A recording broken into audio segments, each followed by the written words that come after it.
Let's talk about this age-old question, which is, am I being compassionate or am I being a doormat? And, this is a question that some of us have encountered a lot in life.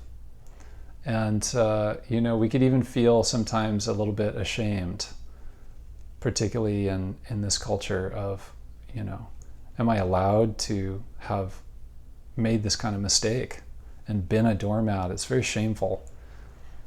And I actually want to provide a kind of, protected space for us to contemplate this.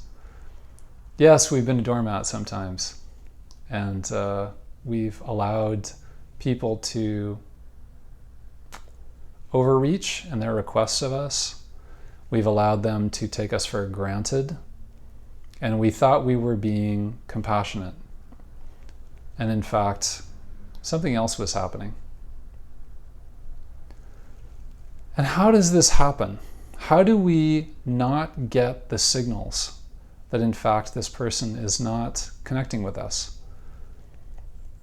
And I actually want to turn it a little bit around in a very kind way. Let's turn this around for a moment, which is, why am I not open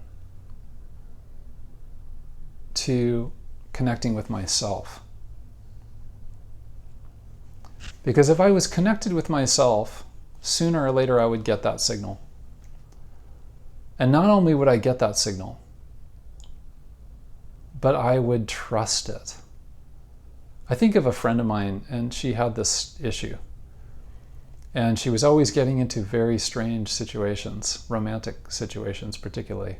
Although other situations as well, work situations, it was coming up a lot. And she had part of her self that was very keen, very smart, very sharp. And soon into the relationship, she would notice all of these things, and she would list them out. She would say, this one, and this happened, and this happened, and this happened, and she would feel distrustful of the connection. But she would always talk herself out of these things.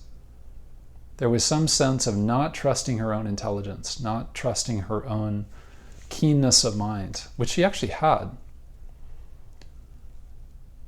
So this is the way in which we disconnect from ourself.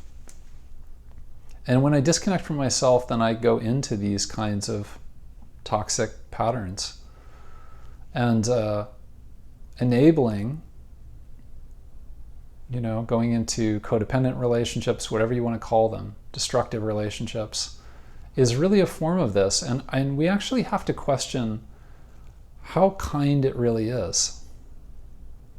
I like to do this myself. This is my favorite thing, is to actually turn things inside out with myself. This is what I do with myself, right? You want to be compassionate. You want to be a nice person, whatever. You want to be kind. And, okay, fine. How kind is it to ignore a disconnection with somebody and to lead them further on as if you trusted them when actually you don't quite trust them? Is that really kindness? I want to argue that it's not, actually. I want to argue that there's a deeper kindness, there's a deeper compassion that actually draws boundaries.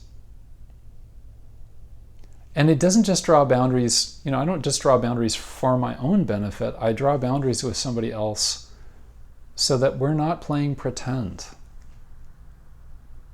And I'm not, it's sort of like watching somebody whose boat is drifting towards a waterfall. You want to give them a clear signal. They're drifting towards a waterfall.